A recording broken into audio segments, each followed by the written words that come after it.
Yes, my people, IPAC chairman hold press conference today. Come hear the kind thing when they tell INEC. He say, as it stands now, make say the only thing wey INEC fit do to redeem themselves from Nigeria, make Nigeria fit trust them again. Be say make they release all the election materials, make they release all of them, give all the political parties, make them get access to them, use and pick out the information wey they want present for court. And again say, as INEC they go court too, make them make sure say they go there, make them talk truth. Say make you no go there, go the form, say this, make you talk exactly what happened, and make them no hide any information from the court, and make them no lie, give court. Make them listen to IPAC chairman as they talk. And again, they comment that name na Oti of Abia State, say, na she be the only person wey stand up for truth for this election. Make them listen to them. Help me pass this message across. Make Nigerians know wetin dey sup, because we are getting closer to the due day. We have confidence in you. That's all for me. One thing you should know,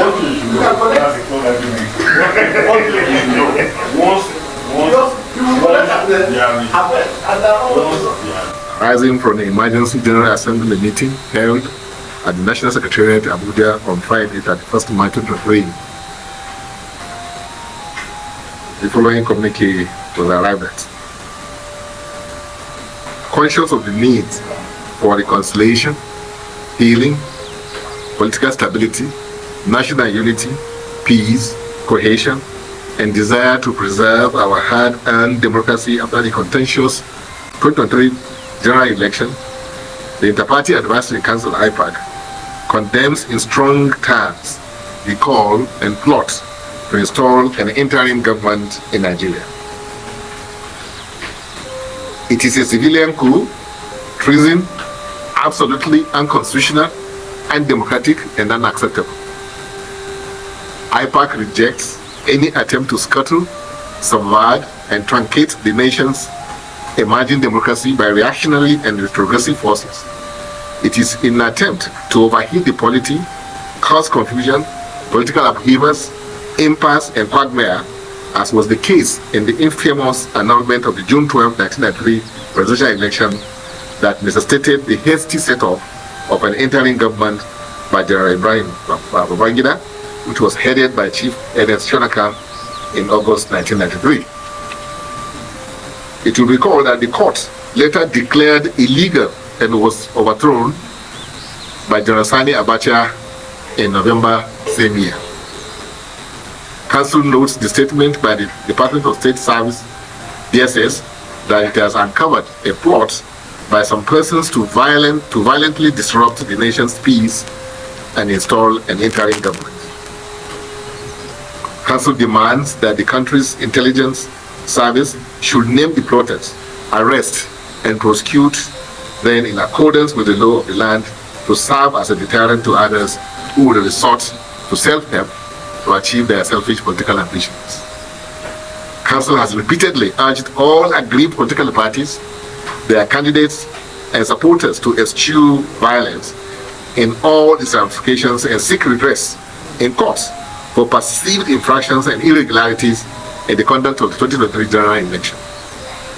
Council further urged the judiciary to dispense justice without fear or favor, as the temple of justice and last hope of all aggrieved persons.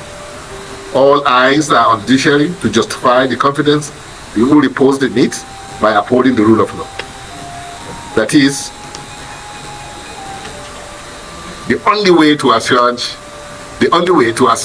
the anger in the land and maintain the sanctity of the ballot box.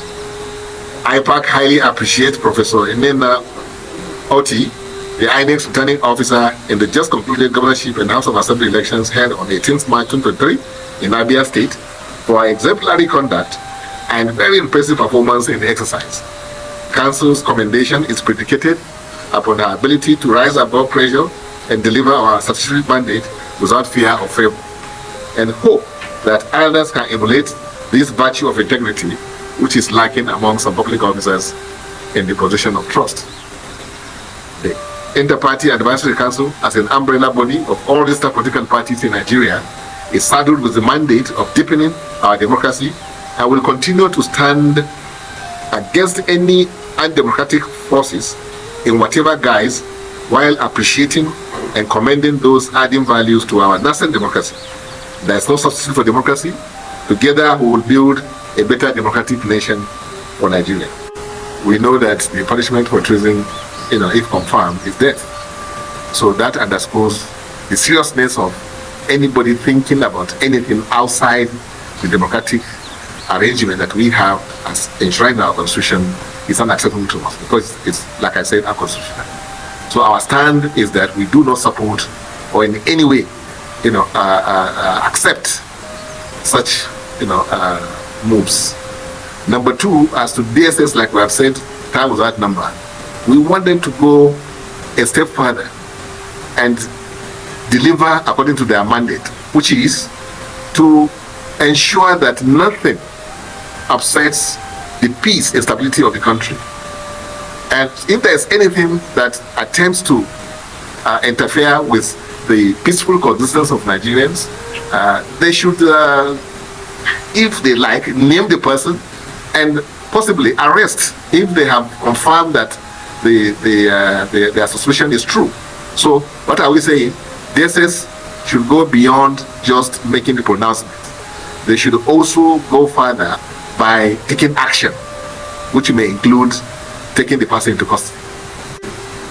Well, as spelled out in the Electoral Act, INEC has the right to revisit, review.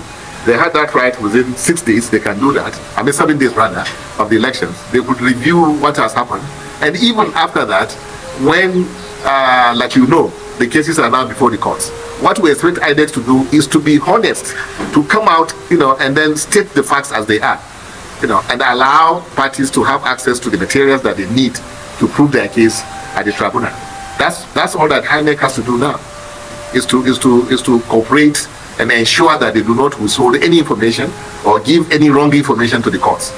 Because unfortunately, anybody taking the matter to court is like you are really fighting INEC, in the courts, because INEC is always also a respondent, in this case. So I know going forward, perhaps we may have to look at the law itself, where INEC just will be a witness just to provide information. But now, unfortunately, INEC has to defend whatever they have done. But I'm asking them to have fear of God and have interest of this country at heart and present the facts as they are, so that the judges will now be able to adjudicate, on the basis of the rule of law. Well, you are right. We are going to have a meeting with DSS and other security agencies, actually, so that we can know firsthand what actually happened. Where is this threat coming from? And what actions have they taken so far, beyond just telling the public that this is what is happening. So we are going to have that meeting, definitely, with DSS. When I know say this INEC chairman don't try Nigerians well.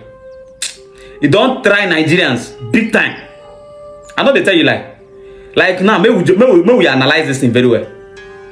You come out, promise the whole world, not be only Nigeria, because you go Chatham House, go talk the same thing. Say this election, no, we don't prepare everything. The results, as they count the thing, they transfer them in real time. They transmit the results from the polling units to the IRF portal. You talk and finish. Go Chatham House, then still ask him, what are you planning on how to avoid rigging? And he said, no, nothing like that. That we are transferring results from the polling unit to the IRF portal. So there is no way it will be, and we have security very well backed up properly. So nothing like hacking and all of that. He assured them there, just as he assured Nigerians. Then when he was in UK, he had a comment by one of the presidential candidates that I don't think the INEC is ready to deliver effectively in this matter. He responded, INEC chairman responded that, who told you that, why would he say such a thing? That we are ready, we are prepared.